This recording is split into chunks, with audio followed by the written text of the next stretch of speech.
Hello everyone, welcome back to my channel. So today we are diving into the world of vector databases. So it's a hot topic in currently data science space now. So you have seen the comparison charts online, like what do they actually mean?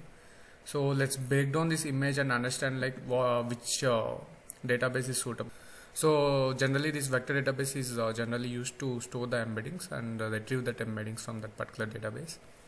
So here you can see like we have the different databases which are available in currently in the market, and there are the other different vector databases also. So as this is a very short video, so we'll be covering a few databases which are popular and currently being used in the industry, and like what are the advantages and disadvantages of them. So basically, so here if you can see like the first column tells like free tier. So free tier is nothing but like can you try it out for free, or it's ideal for learning the ropes without taking into the cut it. So you can try it out for free. So and you can see here this is for queries per second. So this means like how many searches can it handle. Like speed is the key in the real world applications. So like we can see like how many queries it can take, and cost at scale per how much does it cost for larger data sets, so you can see for each database what is the cost here. And yeah, so if it is in current database, which tells like is it cloud or where it's hosted actually.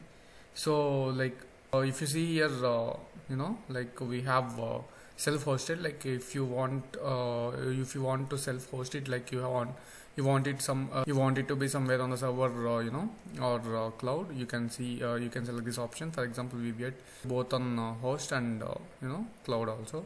And other databases which are currently used in the industries are Milvus database and Quadrant database, and people are using the PostgreSQL database also.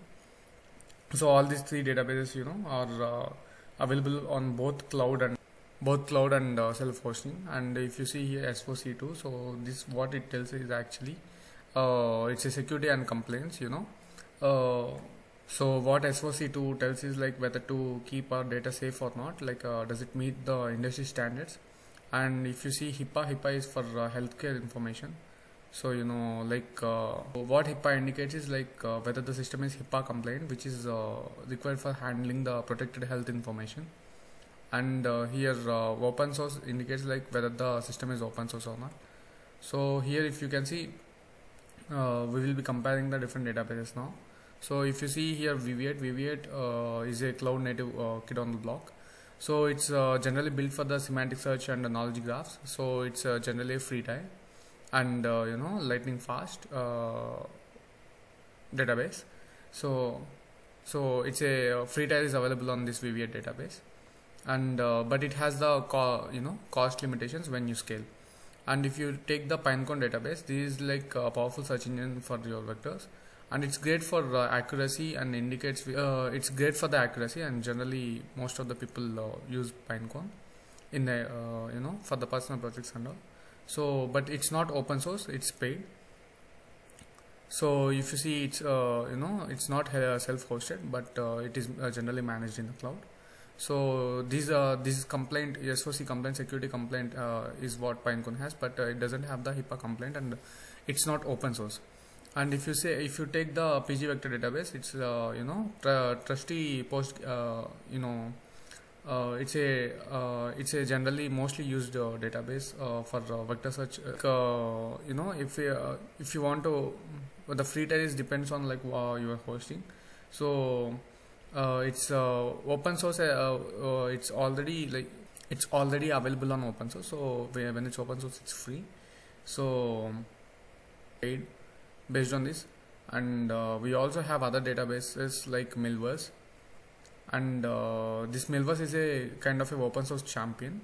So Milvus is basically open source database, and the number of queries that can be used per second is like around 1700.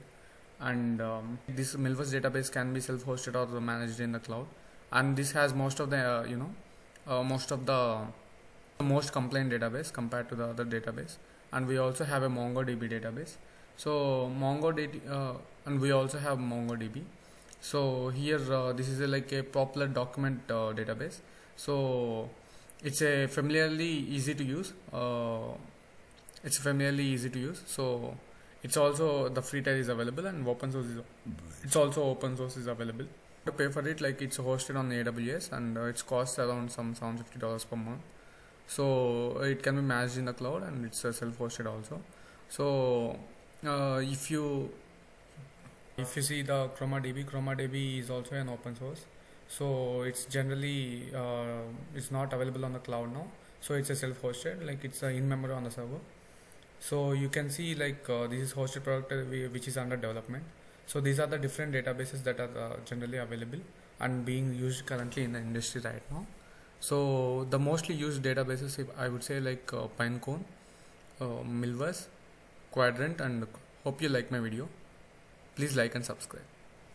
Thank you.